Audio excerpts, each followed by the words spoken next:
It is our pleasure. Our guest tonight is listed among the most notable people ever to come out of Ulysses, Kansas. I Google it, and that's what I found. She is the Executive Vice President of Deseret Management Corp., which, among other things, includes Bonneville International, which includes KSL TV and KSL News Radio, Deseret News, and Deseret Book. DMC is the for-profit arm of the Church of Jesus Christ of Latter-day Saints. The BYU grad is among the most loyal Cougar fans in the world, and we have been counting down to this night. We welcome Sheri Dew to the Wise Guys. How you doing? Nice to be with you. And as you listed all those people have been on, I thought, well, what in the heck were you guys thinking when you invited me? They're just the warm-up band. That's the warm-up band. Nuts. We've been building for 55 weeks to get to this. Sure. I saw Sheri a few weeks ago. Right. With Steve Young. Yeah, at Steve's thing. And I told her, like, we've been building for this. We've been pumped about getting her on and having you on the show. We're really excited to have you here. Seriously, Nice to be here. when you Google notable people from Ulysses, your name pops right up in the top 5. That's because there's more cows in the county I came from than people. That's why. You were born in Big 12 country, but on the other Yeah. side of the state, Yeah. where BYU will play Kansas in Lawrence on September 23rd in the first ever Big 12 game for BYU. Over all these years, did you ever think this day would come? Absolutely not. I mean, we grew up watching KU basketball, not football. Right. I mean, right. But watching KU basketball, my dad was a huge KU fan. We became huge KU fans. In fact, we were super active in the little branch of the church that was in Ulysses, Kansas. I'm not sure when I realized that KU basketball wasn't actually a part of the church. I mean, it was such a big deal, right? Yeah. And still is. And still is. So I've been watching elite basketball my whole life. I mean, honestly. That league. That was the Big 8 then. Right. Yeah, Just the that's Big 8, right? The league, the last 10 years, all but 1 year in the power rankings has been rated the best basketball league in all of America. And so, Hands down. Yeah, right? and so it's so fun for BYU to have these schools and for BYU fans to be marching through the Marriott Center in basketball and in football every week. Crazy. Yeah. It's going to be crazy.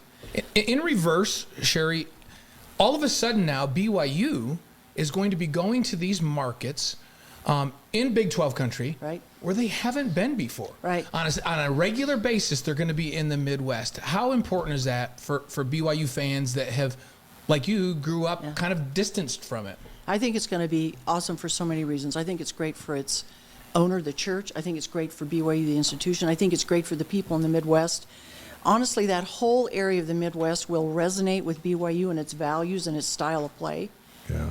Now, look, I'm listening to you guys talk about how many games are we going to win, and I'm thinking... Yeah, we're going to ask you that question coming up. So yeah, don't ponder that one. We try not to even predict in basketball. We did a few weeks ago, but we stay away from basketball because that's a bigger challenge. That's a little than different. Football, right? Football, football's going to be tough too. But and Blaine and I have traveled with the team for years, and the team comes in, the community's elevated. They used to have firesides on Friday night, all this stuff. Mass amounts of BYU fans at the stadium, and they're gone and maybe never come back. Like, we may never play at Michigan again. We might not ever play at Wisconsin again. Right.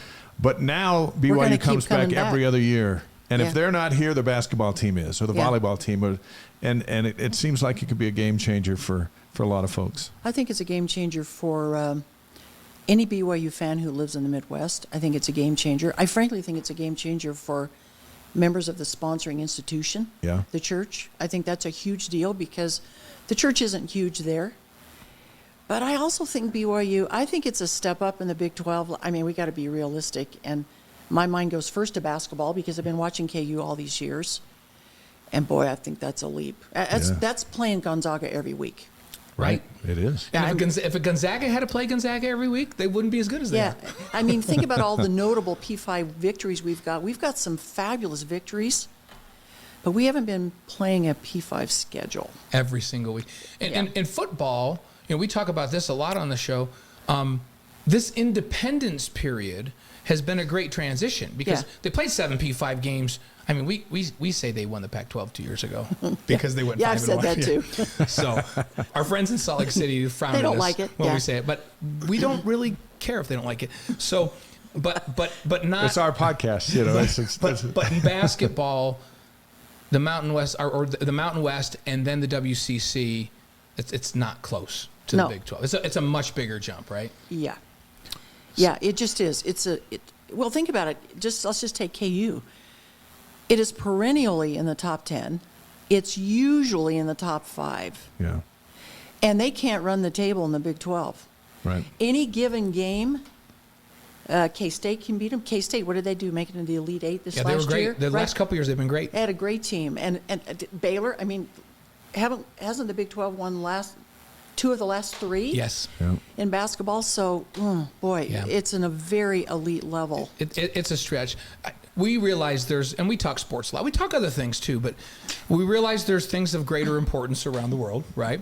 But you rub shoulders with a lot of church leadership in your role. How do they see this Big 12 opportunity for the church's largest university to send its folks out to the alumni and make a difference in those communities? When BYU comes into town, like especially with football, they do service projects in these communities. There's a lot of visibility. Is there a buzz about it up in church leadership? I hear a buzz. I would never presume to speak for the leaders of the church at all. I do hear a buzz. I think there's a lot of anticipation, a lot of hope. But can I answer that a different way? Yeah.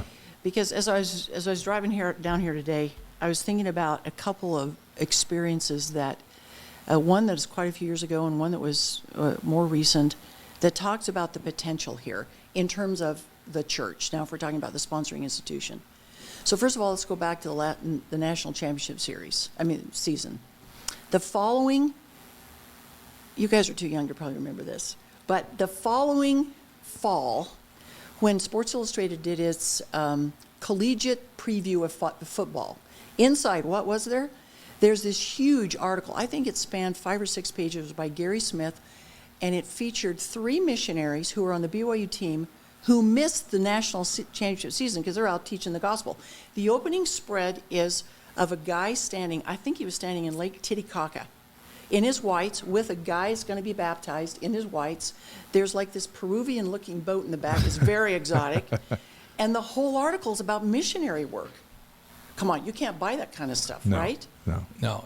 But it happened because they won. Yeah. Great exposure. I love that she thinks I'm way younger than I am. So Blaine was on the 84 team. So when Robbie And the 85 when Robbie got knocked out of that, when Robbie got knocked out of the game, You're right. I am so much younger than Blaine. You are right. Like but Miss Blaine was on it. When Robbie got knocked out of that game, That's right. How did I forget a very young version of me came into that game against Michigan. So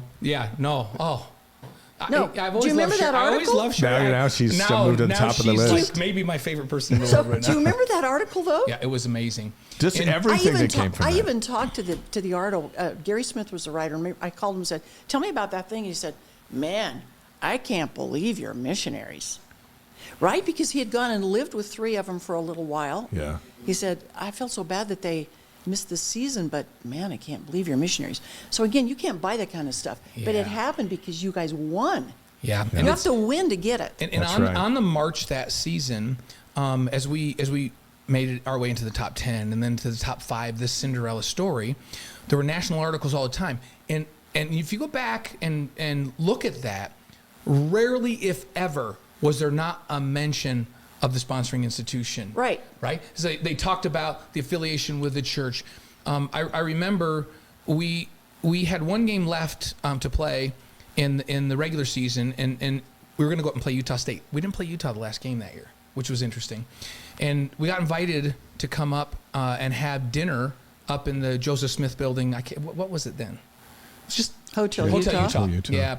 With the Quorum of the 12 and the First Presidency. And we went up there, and I'll never forget Mark Bellini, who was not a member of the church at the time. He was just, all of our non-member teammates were just kind of big-eyed, and Elder Perry came up to Mark, and the first thing he said, "Oh, Mark Bellini, wow, your picture was in Sports Illustrated this week." And he walked away, and Mark says, "Your general authorities read Sports Illustrated." He thought it was the coolest thing. That was the start to Mark getting baptized right there.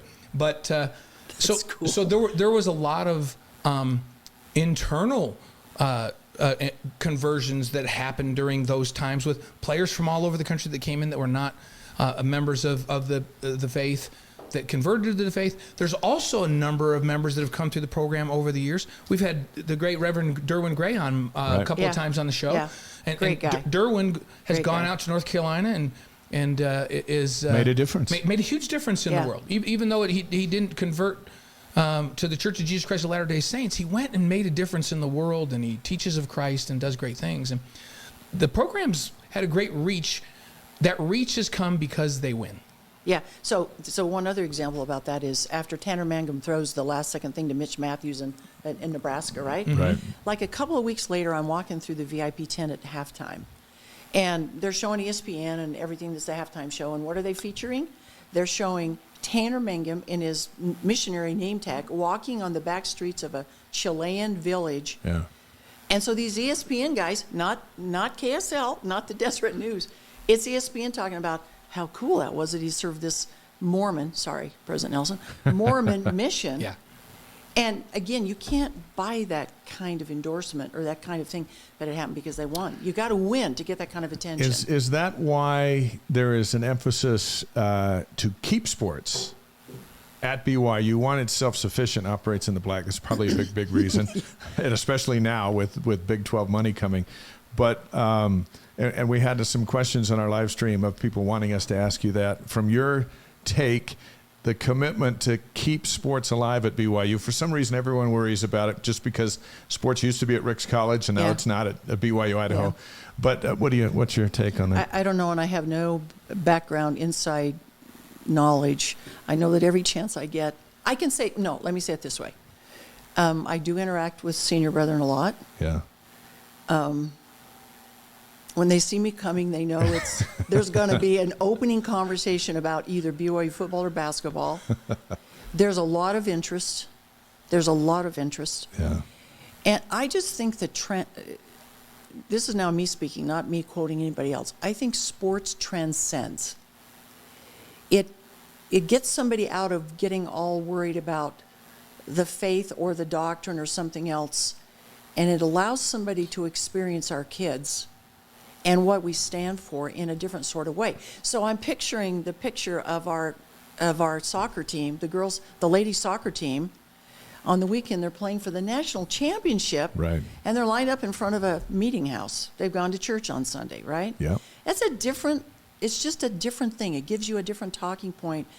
So it gives you a chance to talk about who we are, but it kind of transcends it too in a way that it takes away the awkwardness for those who feel awkward talking about religion. Yeah. So I just think that sports, if you win and if you show good sportsmanship, both on the field and in the stadium, I think it transcends and gives us a chance to show who we are as a people. So I'm a believer. I'm a total believer. I'm going to say amen to that for sure, Sheri. We had an interesting experience last year as we're kicking off the Big 12. The opener last year, even though it wasn't a Big 12 season, was Baylor and BYU Stadium. So we do a game day special. Yeah, I was there. Yeah. It was great. It's a hot night. It was great. But we sent a full crew down to Baylor University for a week down there, and we shot stories about the good things that they're doing on their campus, and we interviewed a lot of their leaders of the university, and then on our show, our live show, our 2-hour pregame show, we had the commissioner of the Big 12, but we also had the president of Baylor University. And when we got done, we were having a visit, and she was just like, I can't get over that you guys sent a crew down, and that she says that you care about us. And I think it's important that BYU does that for everyone, that they show, listen, our arms are open for everybody to come onto this campus and to see what we're all about, and to see our sportsmanship and see the kind of the kids that we put out on the field and do all of that. And they were very, very impressed and voiced that to us. And then she said, President said, this is going to be a really, really good relationship because BYU is probably the closest to us in this league and some of the standards and the way we like to operate things. I can see this being a really, really good partnership moving forward. I thought that was great. It's a awesome. year away, and that was the comment she made to us. So you know what? BYU TV is going to every campus this year on the schedule. We'll have the same stuff. That's fabulous. And it's just it's an icebreaker, but it also shows that we mean business and that we're nice. And it's football. Well, then we care about them, and then we care about them, right? Right. Exactly. Sheri Dew, author, executive, public speaker, concert pianist on the Wise Guys tonight, live on YouTube, Facebook, Twitch, and wiseguys.com. If we had a piano down here, we'd ask you to play. I want to know if she should have accompanied my Libby when she sang a couple weeks ago. Yeah, she should have. She should have done it. Are you ready to talk about some good stuff? Yeah. Last week we had Delaney Gibb on the show. She's the number 2 player in Canada, made her commitment to play at BYU.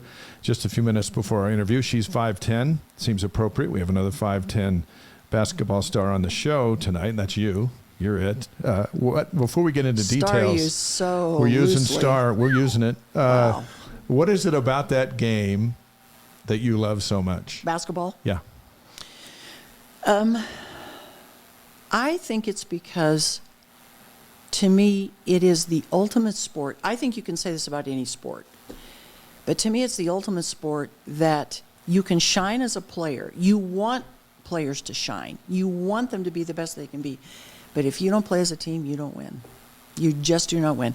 We could look at any number of really great teams with a lot of talent, and they never pull off a championship because they just, well, I would, do I dare say this? Do it. It's Donovan Mitchell and Rudy Gobert. Right. Yeah. A classic case. Both great guys, both great players. Couldn't pull out. Couldn't get out of the first round. Couldn't get out of the first round. Right. They couldn't figure out how to complement one another. Yeah. Not on the floor, not off the floor. Like they just couldn't complement. And it's one just another. really sad, and I don't know why that happens, but sometimes it does. So I love that you have to play as a team, and I love that you want to shine. You want everybody to shine. But nobody shines every night. Tyler Haws didn't shine every night. Yeah. Yoli Childs didn't shine every night. Devin Durant didn't shine every night. But they shined a lot. Mm-hmm. And you want that, but you got to play as a team. And sometimes, like I was really impressed. I kept thinking about, was it Jackson Emery who played alongside of Jimmer? Yep. Yeah. Great defender. Yeah. And probably could have been a greater scorer. Yeah. But he let Jimmer have the deal. And I kept thinking, that's kind of amazing. And he did it game after game after game. I thought, okay, he's accepted a role, and he's playing the role, and he's playing it really well. I don't know. I think he's that's having a interesting. good time because they're winning. Yeah. It's so that tells you how Sheri watches the game, right? It's like, so you pick up things that just the casual fan doesn't see. So I was doing a Colorado State BYU game for NBC over in Colorado, and Tim Miles was the head coach of Colorado State, and I said, how do you stop Jimmer in this game? And he goes, you know what? Everybody's Jimmer. He goes, don't get me wrong, Jimmer's great. He goes, the guy that drives me nuts is Jackson Emery. Yeah. And I said, why Jackson Emery? He says, I've never seen a kid just decide to dial up a game-changing defensive play anytime he wants. Yeah. He says, Jimmer will come down, get a little loose with the ball, turn the ball over, and Jackson Emery will go right down to the other end of the floor and take it back. And get the ball back. And just like nullify the mistake that was made. And he goes, I've never seen a defender be able to decide when they're going to make a big play and go make it. He goes, he says, I think Jackson Emery is the most underrated player in the league. But he knew that was his role. So he took great pride in that role. Yeah. And Sheri's exactly right. What they win, 28 games, 29 games? And so you've got to have everybody that understands what they're supposed to do to complement one another and then watch each other shine to be good. Right? And look, I still believe that if Brandon Davies had been able to play all the way through the tournament, I think that was it was for sure an Elite Eight team, and it might have been higher. Absolutely. Could have been our only Final Four. Oh, I know. So I still close. agree about that. So it's reported that when you're a senior year in high school, you average 23 and 17. 23 points and 17 boards. Yeah, probably. So that's what we want to talk about. Let's talk about that. What was I don't know. Where do you even get that? I don't even know where you get that, but that could have been. Hey, it's in the cloud. We studied. It's up there. It's out there. So 23 and 17. What's your favorite memory or maybe your greatest moment in basketball? And what was Ulysses? What was your mascot? Ulysses Tigers. The Tigers. Yeah. All right. With the most horrible looking orange uniforms on planet Earth. Really pretty bad. Nobody looks good in orange. As strange as it may sound, I mean, we take basketball in Kansas pretty seriously, including for girls. And that long ago. I mean, that's a long time ago, you guys. And probably the most vivid memory for me is, and this is like 8th grade. This isn't even high school. We were playing our arch rival. They were so good. And it was tied, and one was you're switching the lead back and forth in the last quarter. And I hit like 10 free throws in a row. Drives me crazy. When people can't make free throws?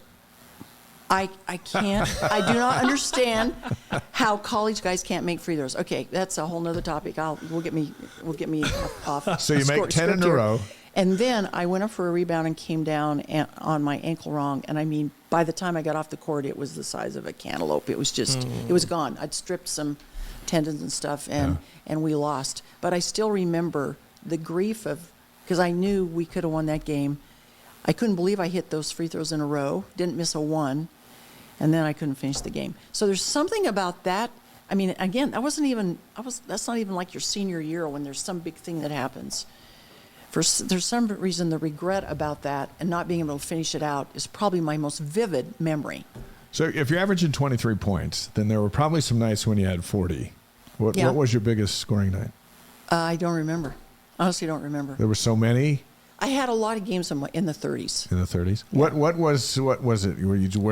Were you like Jim, or you could score wherever you were in the floor? I could move around the basket. I could move around the basket, and I had a jump shot that was just inside the free throw line in that arc. I had a turnaround jump shot that was maybe just a little before.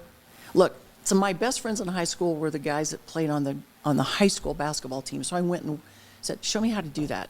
And so I would go, after they were done with the practice, I'd go into the gym and say, "Hey, show me how you do that." So I was trying to play like the guys play. Well, girls can't play quite like the guys play for sure, but they showed me some of their moves, and I could do some of that. And it was probably a little bit before some of the other girls caught into that. Today, I would be nothing. Mid-range game. Mid-range. Like we always talk about Tyler Haws, BYU's all-time leading scorer, and the lost art of the mid-range game, shooting from the elbow. Especially if you can turn around and shoot with a quick release. Yeah. And so many people, it's hard to defend. Kids grow up today, and they get out on the three-point line, and they just shoot 100 threes, and then they go try to dunk. And if they can't dunk, they get a mini tramp and dunk. All they want to do is dunk and shoot threes. Yeah. The lost art of the mid-range game. In today's game, the three-pointer gets a bigger rush from the crowd than the dunk. Yeah. Especially if it's from way out there. Well, it's beautiful. Let's just say, what's a more beautiful sound than swish? Come on. Yeah. How about the chain net out the in the park, the chain net, there's nothing like that. So in this dominance, you're also like shy. And we'll talk about what kept you off the floor at BYU. That's coming up. How do you average 23 and 17 as like the shyest person in school? I don't know. I wasn't shy on the court. It felt like home to me. It felt like I belonged. Yeah. So I felt like I had a place there, and you kind of start to meld as a team, and then you feel like you belong. The shyness is I'm still shy. I'm still socially shy. But I've learned how to deal with it. And once you get past the initial introduction, then I'm not shy, right? Once you get past and start to have the connection, then you go, okay, we can do this. But I'm still, to this day, I'm a little bit awkward. So when you were playing in your playing days, you were not shy on the bench then. So anytime you were that team, you were a leader on the team. It wasn't, hey, I just step over that line and I'm on the court. Now I'm a terror. But as soon as I step off the court, I'm shy. It was in your comfortable surroundings. Yeah. When you were confident with your abilities and your relationships. Well, you those weren't were shy. my friends, right? They became my friends. Right. And it's not like I was like the standout. There were several of us that were probably the core around which the team formed. It's that nucleus that has to. Right. That's what you have to do. You have to have a team. You have to have a group that will play together. And some days you do have the high score, and because of the matchup you have, you just do better. And sometimes you're feeding it to the other guy. And that was okay. However it worked was fine. How did you, this would be interesting, how did you overcome that shyness, to break the ice, to be out there? You've been in really visible positions for a long, long time now. How does a shy person cope with it? Yeah, how do you cope with that? Is it not a constant conflict? It's a constant conflict. And it's hard for me to this day. And people don't believe it. So I was not shy on the court, and I'm not shy behind a pulpit. If I'm invited to do something, then I'm not shy to do it. But for me to suggest and put myself forward, I would never do that. I don't have it in me. You have written about a life lesson you learned in 1971 when there was a spot open on the BYU women's basketball team, and you did not take it, go after it. Yeah, classic. And then you've talked about never hiding your talents as a lesson from that. If you could have a do-over, would you be there for the first day? Yeah. When I learned that they played that whole season one player short, and literally Elaine Michaelis said to me, "I think I was looking for you." Well, who knows if I could have made the team? I don't know. Oh, who knows if I could have made the team. But 23-17 is evidence you could have enough. been. And when I think of basketball, high school basketball, the two states that come to mind for me are Indiana and Kansas. Yeah. It's good basketball in those states, and always has been. Yes, so that's true. If you're 23-17 in the state of Kansas, you can play at BYU. And it was just a couple years before. But I didn't know that. And cracking open the gym door in the Richards PE building, and I'm going, oh man, those girls look really good. I don't think I can do it. And it's like I froze. I couldn't go in, and it kills me that I made that mistake. And now you stare into the eyes of young women all over the world, and you say, don't do that. Don't do that. Don't do that. Step out. Say, okay, ask for help. Ask for God's help. Pray. Ask for courage. But don't do that and then wonder for years if you could have made it. And I would have never found out about that opening, by the way, if I hadn't been speaking to all the girls on scholarship at a thing down here. Yeah. And I thought, I think I'm going to tell them how much I envy them and how proud I am of them, really, how envious I am that they've been able to do something I kind of always wished I could. I think I'll tell them that story, which I had never told. And Elaine Michaelis happened to be sitting in the audience, and that's when she said, you want to know something about that team? Here's the rest of the story. It was the rest of the story. Yeah. Wow. It's interesting because I feel like with kids as they're growing up, I'm interested in your take on this as well.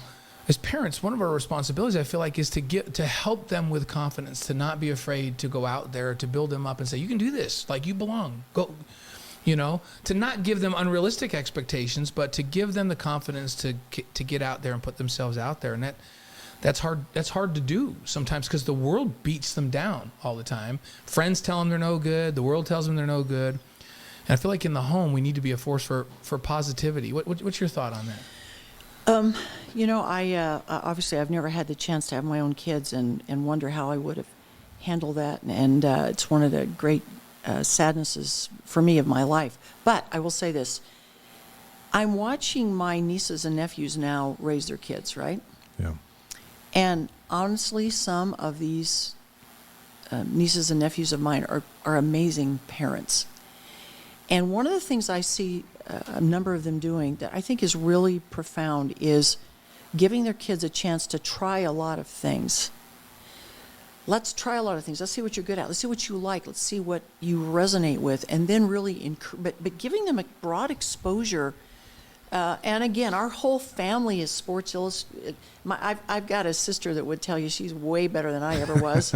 And she might actually have been. I never like to admit that, but I think she probably was better than I was. And I think both of my brothers were all state in something or other. So we're a sports family. Yeah. I love watching them give their kids opportunities to say, do you want to rock climb? Do you want to play soccer? Do you want to go to the gym and figure out what it's like to start to kind of get fit even when you're just kind of little? Do you want to learn to play this? You want to learn to play that?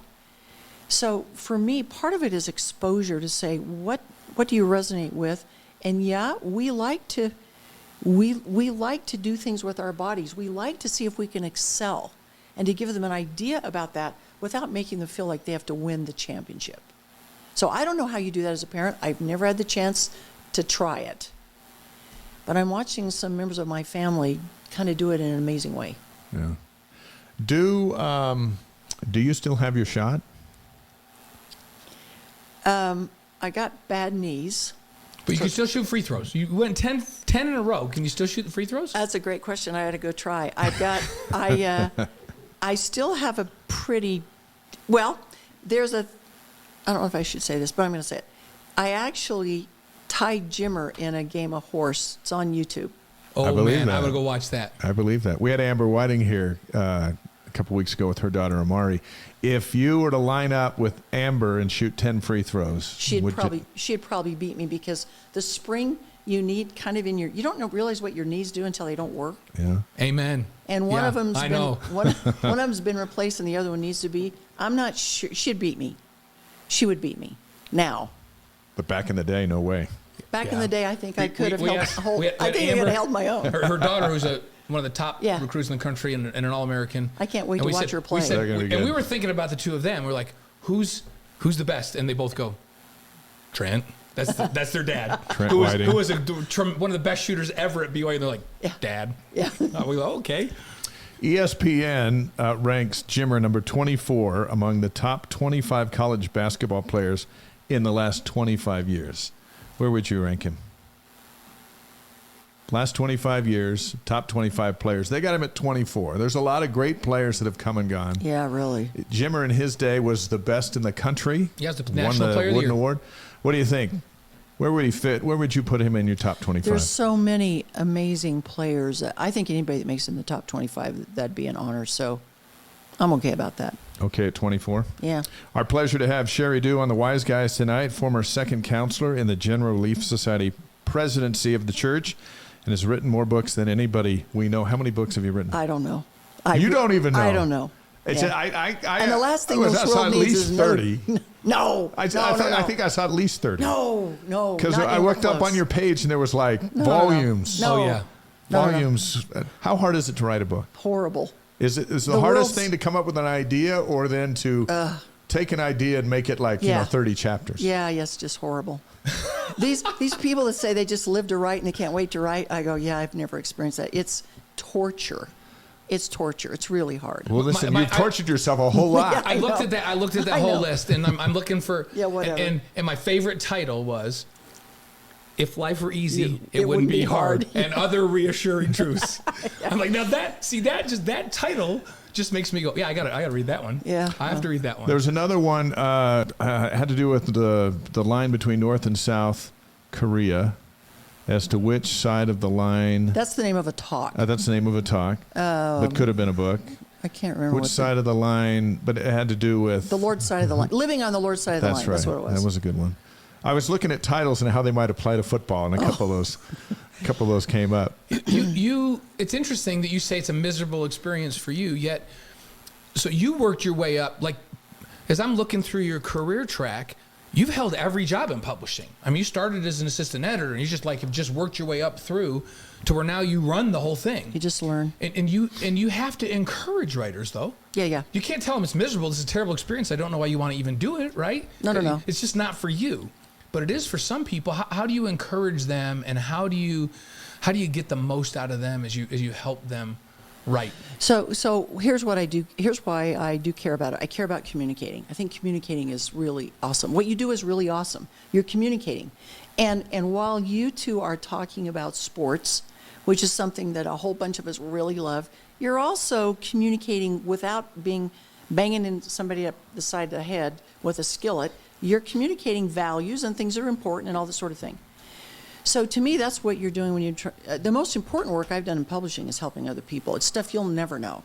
Yeah. It's authors that I've worked with and helped bring out the best in them to say, what do you have to say, and let's help you communicate your message. Now, that I like. That I care about. Now, I have a book coming out with Ezra at Book at Christmas time on My ABCs with BYU. It's a kid's book. And I'll tell you how it came about. I was reading ABC books with my grandkids, and I thought, why isn't there they're Utah State fans up there, and why isn't there a BYU book? And I searched out. I was on a morning walk, and I thought, you know what, I'm going to put one together. And I came home, and I told Diane, my wife, over there, and I said, I'm going to, you know what, I want to put a book together. I'm going to send a text to Sheri Dew and see if she thinks it's a good idea. And Diane was like, yeah, right. Like, Sheri Dew's going to answer you. And Your husband's a big deal. That's and why. So I sent it, and like 2 minutes later, ding, and it's Sheri. She goes, great idea. I'll buy the first 20. And I just took the phone over, and I just handed it to Diane, and I said, Richard, read this. And then it was on. But I'll buy the first 20 if you'll sign them. You got it. But it was the when you said you encourage, there's such a big difference between encouraging and discouraging because no one really knows how to do it. But when you hear from someone who does, that says, That's a I good think idea. we got something here. And then all of a sudden we go and do the work and it happens. And so I'm an example of what you just brought up, that your encouragement to people, whether it's book writing or in any of your talks or books or any of that stuff, is significant in the lives of many. You just want to help people maximize their talent and build it, and to me, that's the best part. That's the part I like the most. Did you help Steve with this new book that he wrote about love, Steve Young? I know you guys published it, but yeah, it's, the president of Desert Book, who is Laurel Day, reports to me, and she and I worked with Steve. Steve reached out to me first. I've known Steve for a long time. He said, "Hey, I've got an idea. What do you think?" And it was that sort of thing. He said, "I'm going to send you." So he sent me a couple of chapters, and I read the chapter and said, "Yeah, there's something here. This is really powerful." So then again, it's a privilege to work back and forth and talk about, okay, how about a little bit more of this? What do you think about that? And that's the role. That's the role an editor plays. It's the role a publisher plays. Is trying to help you to pull out of you the best that's in you, because nobody can do it all by themselves. You need someone else to say, I mean, I have the people I turn to, that if I'm working on something, I'll send it to them and say, this is. Someone's looked at you and said, "Sheri, that's a bad idea." Has that ever happened? Oh, yeah. They say, I have no idea why you're excited about this, Sheri. You need to shut this down. This is the best line from my very dearest friend, whom I trust implicitly, and she said, "This wouldn't even make a good gospel doctrine lesson. Start over." And I told her, "It's not ready for anybody to read." No, I said, "I'm sure it's better than you say it is." Nope, it's not better than you said it is. It would make a pretty snoozy gospel doctrine lesson. You got a ways to go. So you want somebody like that who will tell you, right? Yeah, no, this isn't cutting it yet. Keep going. That's what Dave and I do for each other. Yeah. We'll say that tie. No, I'm his biggest fan on writing, though. And what people don't realize is that being in broadcast journalism is part of that term, right? And so Dave, over the years, has had to write so many scripts for the shows that we do, and now writing with the Deseret News, like we always talk, and I always brag about, he's a great writer, and I see all the other writing that he does over 30 years plus that we've worked together, and you can't do this job without being able to write. Yeah, writing is so important. And I tell people that BYU wouldn't have won the national championship without Blaine. So we support each other. Works out, which is true, right? We support each other.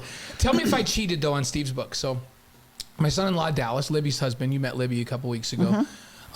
He read the book, and Dallas and Libby lived with Steve and Barb for a while, and so he read the book. He said, "This book is phenomenal." So he sent it out to Brenda and I to read, and I said, "Well, I have to see if I'm going to read this." And he had all kinds of notes and things, like all through the chapters and all the margins. So I first went through and read all of his notes, all of Dallas's notes, and then I thought, "Oh man, this is really something." So now I'm starting over and I'm going to read the whole book. Was that cheating? No. It's okay to do that. Yeah, I think it's fine. I think it's fascinating, in fact, right? I want to see his perspective. Yeah. What he took out of it. Now I'm going to read it and see if I get any other nuggets out of it. Which you will. Yeah. Oh, I'm certain I will. You're in a different place in your life. You're in a different life stage, and you'll see different stuff. Well, we're going to get Steve on here in a couple of weeks. I got to give Steve a call and get him on. We want to talk about that book. If you haven't read it, folks out there, his latest book is really special. That's a great book. It's very special. Yeah. Shout out to Lynn watching in Hiram, Utah, DF down in St. George, and we're all over the world tonight on Wise Guys. A few more questions with Sheri Dew, and then she's going to reveal her top 5 BYU sports moments of all time. So we're looking forward to that here in just a moment. You've been the authorized biographer for President Ezra Taft Benson, President Gordon B. Hinckley, current church prophet President Russell M. Nelson. Is there a thread of similarity between those three men in or out of their church service? And if so, what is it? Because they were very different in their professional lives. Yeah, really great question. Very different individuals, very different life experiences. I would say the thread that is absolutely the same is that in retrospect, by the time you start to work on a biography of a prophet, a man who's become a prophet, there's a lot of years that you have to look at. And I'd say the thread that is absolutely the same is that you can see the Lord's hand in their lives. Hands down. You're not making it up. It's just so obvious that they've been tutored and prepared, and they've learned, and tutored and prepared, and they've learned. And prepared them for the day when they're called to the quorum of the 12 first. And then the tutoring continues, and they keep learning, and they keep experiencing. until that day comes that they become the senior apostle. But you can see the Lord, it's like he has been their personal schoolmaster. I'd say that is the same, absolutely.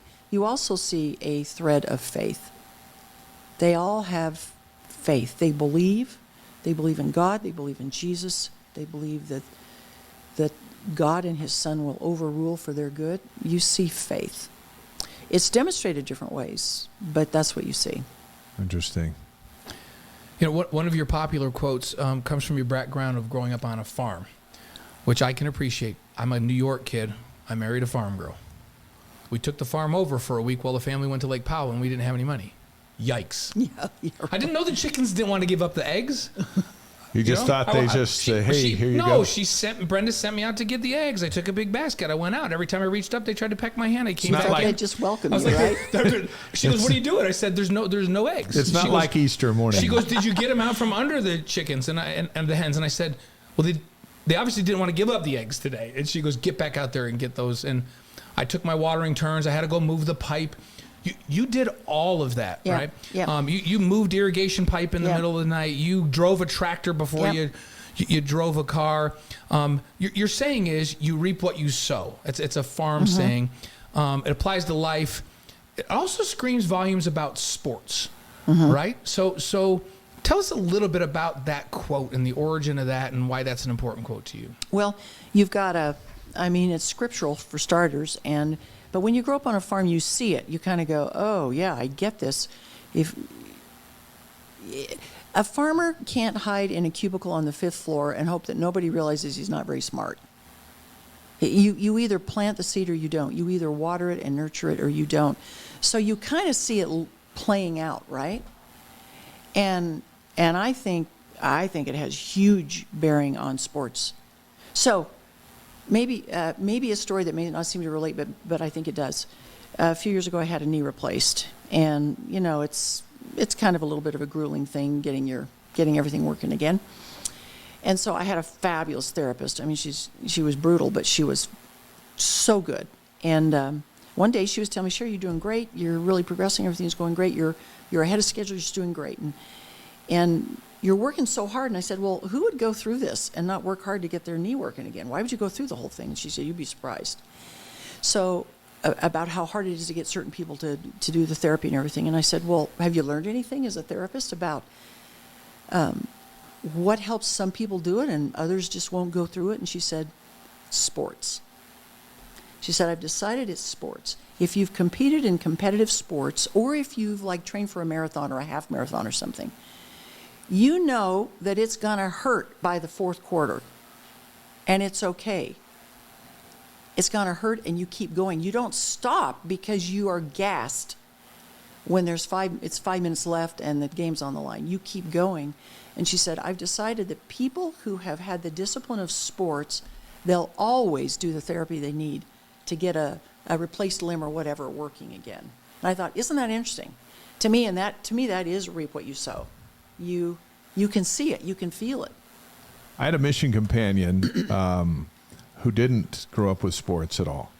And it was night and day with his ability to get along with people, as opposed to my other companions who played baseball or softball or basketball or football, where it was a team concept of I can't win by myself. And I was it was like we came from a different planet and just saw things differently.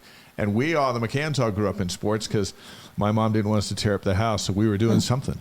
But I was surprised at how noticeable it was in just people skills.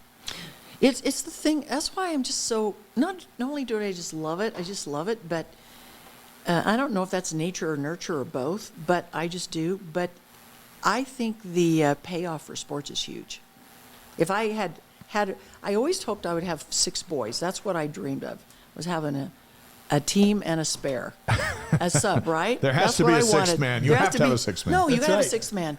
And man, I would have had him sports like crazy because I just think you can learn a lot, including how you lose gracefully. Yeah. How you handle it when you don't win. Because you lose more than you win. Yeah. Unless you're the last team standing. You've got there's always going to be hurdles put in your way. You're going to fail. You've got to grind through failure. I feel like one of the toughest things to do in sports is to play corner, because you go out there and you're out on an island and you're covering one of the most gifted players on the other team at wide receiver, and he's going to run by you, and you're going to make a mistake, and he's going to catch a touchdown. And you have to go, well, that was an aberration. That's never going to happen again. What do I learn from that? And all I can do is think about it for about 20 seconds. I need to do this next time I do that. And then you have to move forward and grind through it. Or else they will throw another one. They'll come right back at you. If you're dwelling on it, they will come right back at you again and again and again. And you know, when in the olden days, before we played with helmets and everything, when I was playing, we had Norm Chow and we had Mike Holmgren and Andy Reid with us. And if they found the guy out there on the defense that couldn't do that couldn't put it behind him and move forward and learn from it, they would be relentless. They would figure out ways to get in a different formation and to just attack him over and over and over again, and we would just isolate him and pick on him. So the poor guy probably never wanted to play. So it wasn't very nice, but it was effective. Yeah, but I love that. Yeah. So you've got to be able to step up.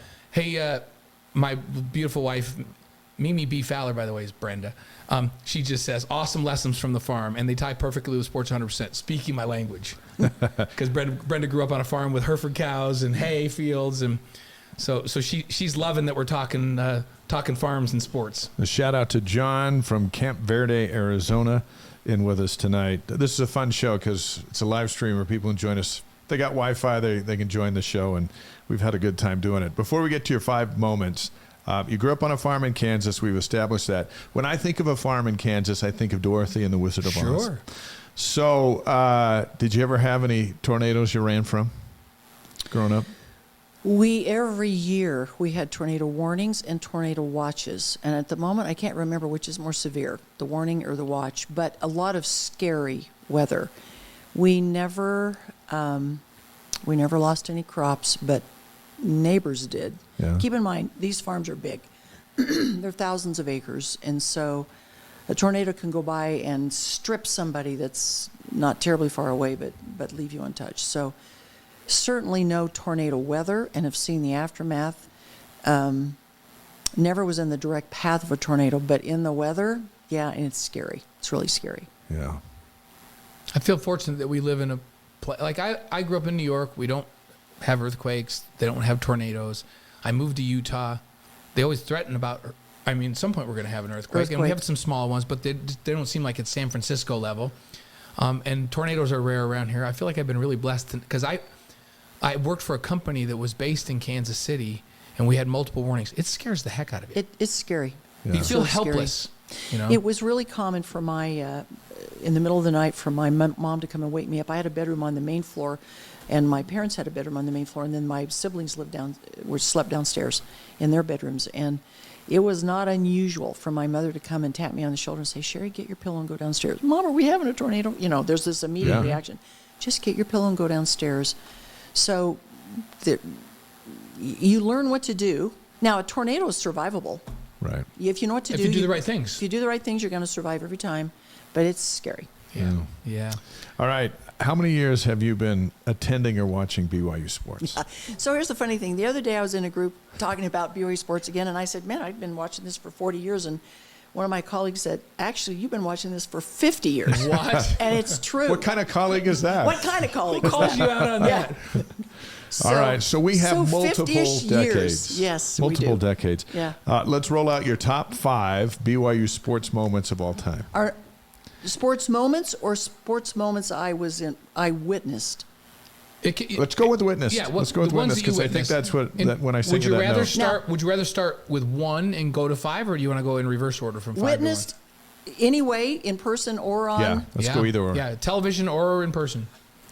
Favorite BYU sports moments? Okay, well, let's see. Well, the number one BYU sports moment. We're going right to number 1? Yeah, Yeah, well, it's easiest. Right. It's easiest. I it agree. has to be Danny Ainge, 8 seconds Notre Dame. Oh. Has to be. When you mentioned earlier about winning and what the national championship did for BYU, just think of what that one basket did for BYU.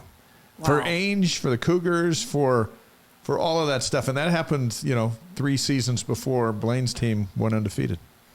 Then the next thing has to be the '84 team. I mean the national championship team. And there's all those things that happen, including the Holiday Bowl where Robbie gets injured, and I'm embarrassed that I forgot it was you that came in. It's okay. It's all right. Hey, I'll repent. Sure, I'm just a footnote. What I remember is that he got injured. You just go, Yeah. well, he got injured. So that year was like magical. Right. How about the Morel's leap over the Hawaii line? I just watched that the other day. I dialed it up, and that's incredible. The most incredible timing you've ever seen in a play, and right? When we talked to him after the game, there's 2 funny stories about that. First, Dave Neff, who was in at middle linebacker on the play, he and the other middle backer, Kerry Whittingham, said, Kyle's little brother, we're just going to crawl under and we're going to grab the guy's legs. And they crawled under. They weren't sure what they grabbed. And then they heard this giant roar, and they thought they made the play. So then they got up from below the pile, and they ran over the sideline, and everybody's high-fiving, and everybody's like, did you see that? Did you see that? They're like, yeah, we made the play. And they're like, no, Kyle jumped over the top of the pile and made the play. And like, those were BYU fans. So for a moment, they thought they made the play. And then I talked to Kyle after the game, and I'm like, what were you thinking? He was actually more calculated than people give him credit for. He's like, well, I thought to myself, they're on the 6-inch line. So I'm just going to go on the first sound. And I'm just going to guess that they're going to call it on 1. Because if they go on 2 and I'm offsides, it's going to be a 3-inch penalty. I might as well take a chance here. So I'm going to go on the first sound. That's how he timed it out. So it wasn't an accident that he had that timing. He actually thoughtfully, we talk about guys that have a presence in a game, and we talk about situational awareness. Great quarterbacks know, can't take a sack in 2-minute offense. I can't do this. Got to do this. This is the kind of play I have to make. In that situation, that's about as big time a situational awareness as you'll ever hear of in a game. And Lavelle told me multiple times it's the best defensive play he's ever seen in football. Amazing, right? Yeah. That was a big play. So that preserved the national championship. All right, number 3.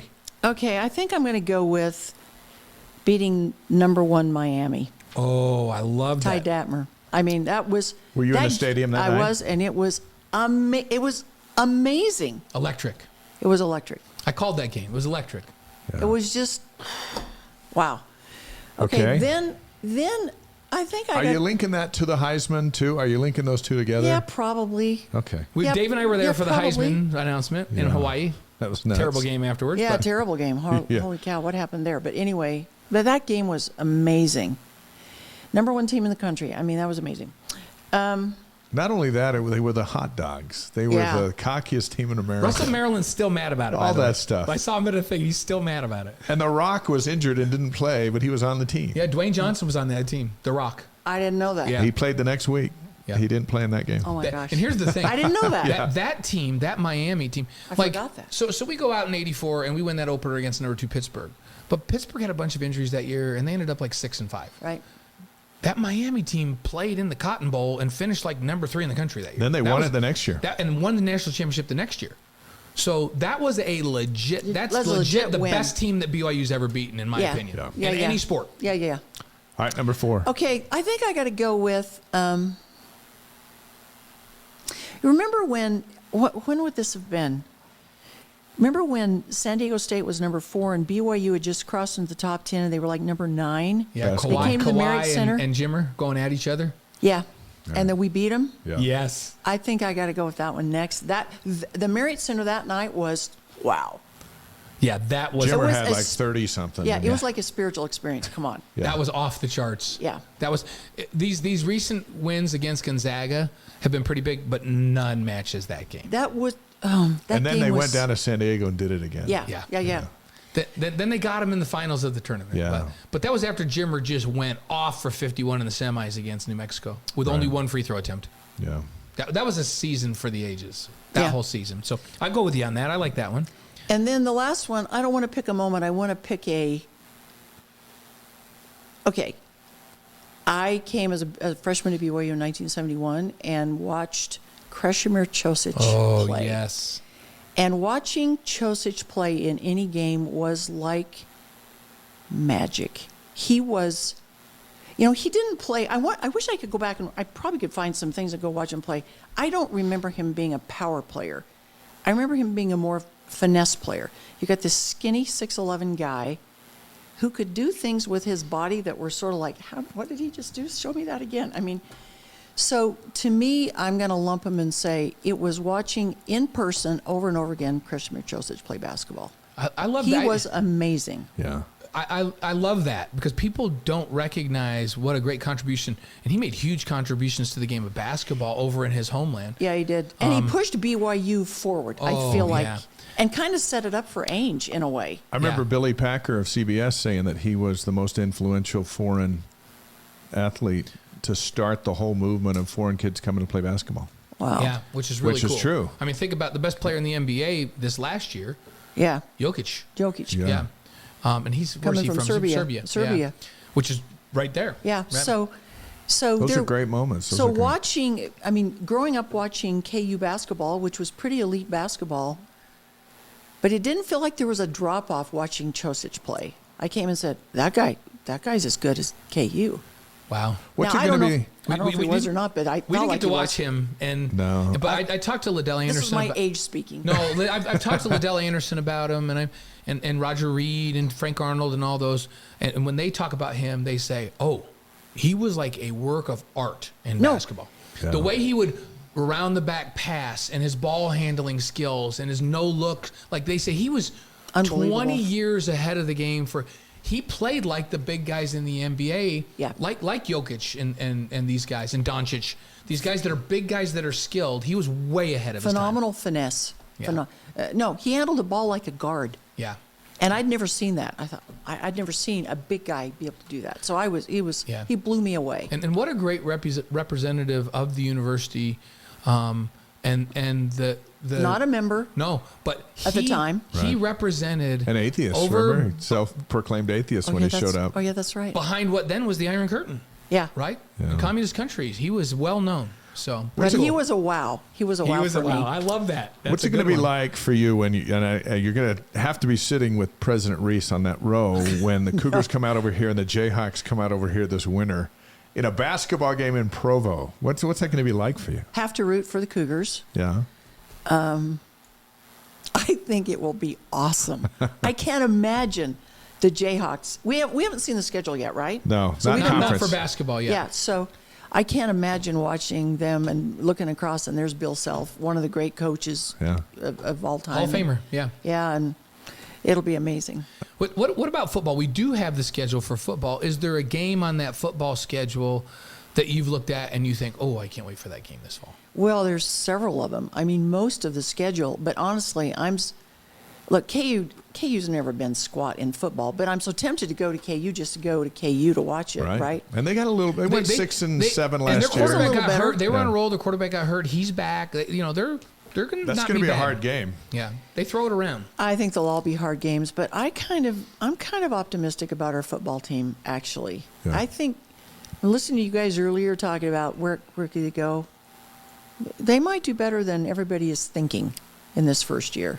So I'm kind of just looking forward to the whole thing, the whole ride. It's going to be fun. Going to be fun. It's when we ask people, the two easy ones. Hey, Oklahoma's coming here. We're going to Texas. Everybody loves those two. I'm like, they're leaving the league. I'm taking Oklahoma State on the road because they're going to be a league rival. Yeah, they are. And I kind of like Arkansas on the road too, even though it's not a league game because. That'll be a great game. We got some paybacks from last year, and I think we got some surprises. I'm going with Texas. I served my mission down there. He served his mission there, so he's always all that stuff. And it's 110,000 people. It's kind of a cool environment. And you guys are telling me that Keaton Slovis is the real deal. He appears to be. We'll see. I keep saying this. If the Keaton Slovis mindset that played his first 2 years at USC, if they can get that back, because he's kind of been through it with coaches and some of this stuff, and their whole thing is he can make every throw. Like, he is an NFL skill set. Like, big time. He's a big kid that can throw it all over. He's way more athletic than people give him credit for. He played with confidence. Remember we talked about confidence his first 2 years. He was the best offensive player in the Pac-12 for 2 years, freshman and sophomore year. And then things changed. He went to Pittsburgh, and the offensive coordinator left. And his receiver went to USC, all things. And he just had no weapons around him. They were running 3 yards in a cloud of dust. He was really frustrated, and he was miserable because it was cloudy and gray every day in Pittsburgh. And he is so excited. And they still went 8-4. If he can get his mental, and everything in spring ball points to this. He's big time. He's a draftable NFL guy. And if he can be that, then BYU wins more games than everybody thinks. And didn't he just hit a drive 340 yards? Yeah, something like that. Yeah, he won the long drive. He Yeah. killed it. He's a big, strong kid. The wind must have not been blown in his face like it was Sheri, for us. He is a heck of a nice kid, too. Yeah. Like, I think He looks like it. He looks, I think he's as great a kid as he looks like. We get to talk to him quite a bit. Like, he is so grateful to be here. And he has bought so much into the culture here. Just completely supports it. He says, I grew up around a lot of LDS kids in Scottsdale, and I have lots of friends. Like, I love this culture. We're focused on football, and we're going to have so much fun. And he didn't come in and act like a star. He came in, got in line for every single drill, first one in the weight room, last one out of the weight room, throwing extra throws all the time, in the film room, bringing guys together and getting in the film room. So he's a leader. He just gets So he's it. a leader. He gets that you don't say something just because you were one of the top quarterbacks in the country a few years ago. You come in and you show everybody that you're all in. He's done that That's in a big character. way. Yeah. That's character. And Jaron Hall has 9 starts against P5 teams, and Slovis comes in with 34. Yeah. So that's Oh, experience wow. too. That's everything going into Lawrence and going into Austin and having Oklahoma come here. So it all looks great on paper, and he's been a pleasure to I'm be excited. Yeah, around. he's been such a good. He makes you meet him, you visit with him a few times. You're like, oh, I really want to root for this kid. It makes you want to root for him. He's the kind of kid you can really root around. So Glenn writes in, I was a freshman in 72, Lavelle's first year, Kosich in the house, Gifford Nielsen over at Provo High. That was a special time. was a good wasn't it? It was a special time. All right, let's get you out of here with the 5 fastest questions of the night. We get to ask all our guests these. They're very revealing. They require little thought. Okay, good. Moving like you're forward. supposed to just say the first thing that comes to your Okay. mind. That's how we do this. So we're going to Okay. start with your favorite sports movie. Remember the Titans. All right. We just went over to the stadium the other night and watched it on the big screen. On movie night at Lavelle Edwards Stadium. It was pretty cool. Our youngest Gavin that coaches the safeties at BYU, that's his. It's either that or Rudy for me. Yeah. So- Rudy's good too. Favorite singer or band? Oh, man. You can go old school here if you Can I want. go old school? Yeah, absolutely. Hey, a little tidbit.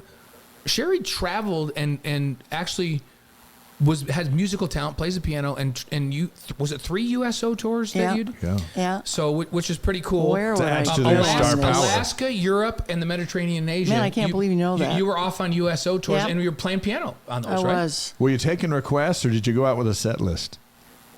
Both. Yeah? We bought Yeah. set list and we took requests. Nice. Sherry's a renaissance woman. Yeah. Like, she really is. Like, it's not just sports, she's sports and the arts, which I love. So, okay, so Singer back to or band? favorite singer or band. Oh, man. I can't do a favorite.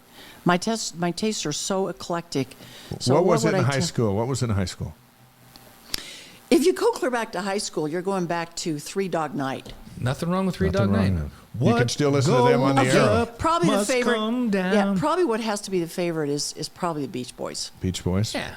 I mean, still. Elvis, not Elvis, huh? Beach Boys? No. I'm going to tell her who I'm a you, little I'm going to tell past- Sherry who you like. I'm a little past Elvis, yeah. She probably knows. AC/DC. Yeah, well, yeah, I get it. Chicago. Chicago's a classic. Chicago is. Def Leppard's great. Chicago never gets old. How about Journey? They're at Stadium of Fire. Journey's cool. Yeah, and they're at They're Stadium gonna of be Fire great. this week. We're Yeah. excited about Be that. like I a love Journey. 45,000 member sing along. Yeah. When I was changing clothes after work to get up here, I was listening to Maroon 5. All right. Yeah. I'm very like it depends on the day for me. Yeah. You know. So we got a tie between Three Dog Night and Beach Boys? Yeah. Yeah, it's probably the Beach Boys. Okay, It's we'll go probably a Beach tie Boys. between the Beach Boys and Chicago. Chicago. So okay. Okay. Okay, that's fair. Okay, your favorite breakfast cereal?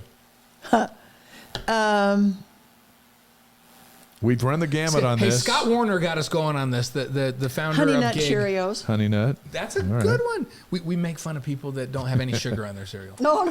It has The to Van have- Noys feed their Yeah, kids Kyle and Marissa. protein shakes. I said, and you Like- actually came on the show and said that you give your kids How protein do you shakes start in the day morning? with a Come on. protein shake?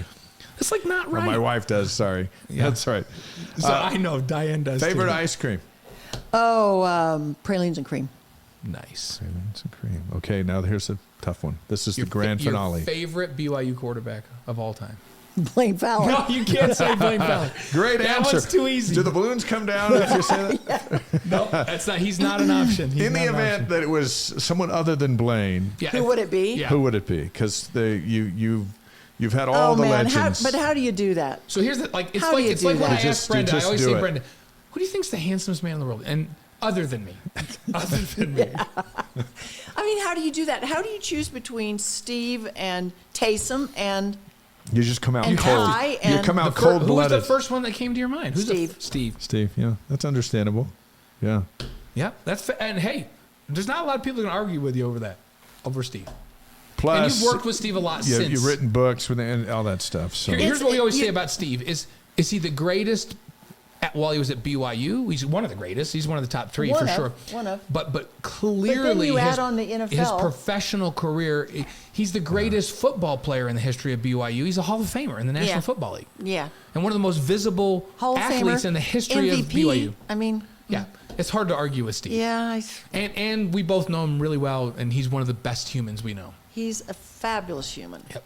you could have went with Ty. You could have just gone down the list. Yep. But Steve's a great choice. Yep, we'll go with Steve. I love all those guys. I mean, Yeah. they've brought a lot of joy to a lot of people. You can find everything that Sheri Dew has written at DeseretBook.com. All 31 books. Maybe more. It's like Baskin Robbins down there. Yeah.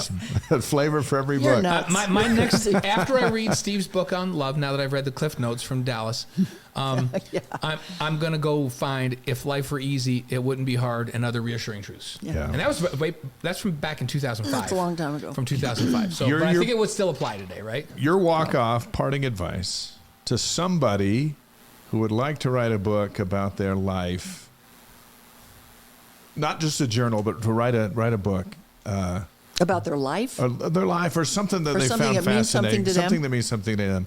Your advice is what? Think about how you would talk about what you care about in a way that's fresh and that somebody else would care about. You have, look, it doesn't matter what you do unless it means something to someone else. The best toothpaste in the world doesn't help anybody if it doesn't come off the shelf. So you got to think about if you, Dave and Blaine, are the audience, what will make you care about it? If you only write from your point of view about what I care about, nobody else cares. You know what that means to us? That means have Sheri Dew on your show. Oh, you're fine. That's right. Thank you for the Thank you privilege. so much for being here. You guys are so nice to invite me. You're Thank the you so best. much. We literally have been pubbing this for ever since you agreed to come And on. You and guys people gotta go, get "What? out more." Sheri Dew's coming on your show?" Yes, And she is. people stopped me today in the gym and said, "Is Sheri Dew coming on tonight?" And I go, "Tonight's the night." And then our You're so podcast will funny. be up tomorrow, and there'll be clips all over. And Yep. we just we enjoy you, and we enjoy your insight, and you're important to us, and so it's a pleasure to have Thank you here. you. You're so kind. This was an honor to be with you guys. Thanks a lot. I appreciate it so much. And will you find a date with Diane so we can do dinner? I would love coming it. Up? Wait, Brendan, Deal. did Brendan Deal. get to come do this? Deal. with you guys? Absolutely. Deal. Yeah, let's go do Absolutely. this. Deal. Okay, Let's go that's do the this. assignment on the way out. Okay. We kept you way too long. We'll let you go. Thanks, guys. We're Thanks grateful. so much. Thanks, Sheri. The So great great to Sheri see Dew you. here Go on the Wise Cougars. Guys. Yeah, go Cougs. We'll see you at the stadium this fall. Count on it. All right.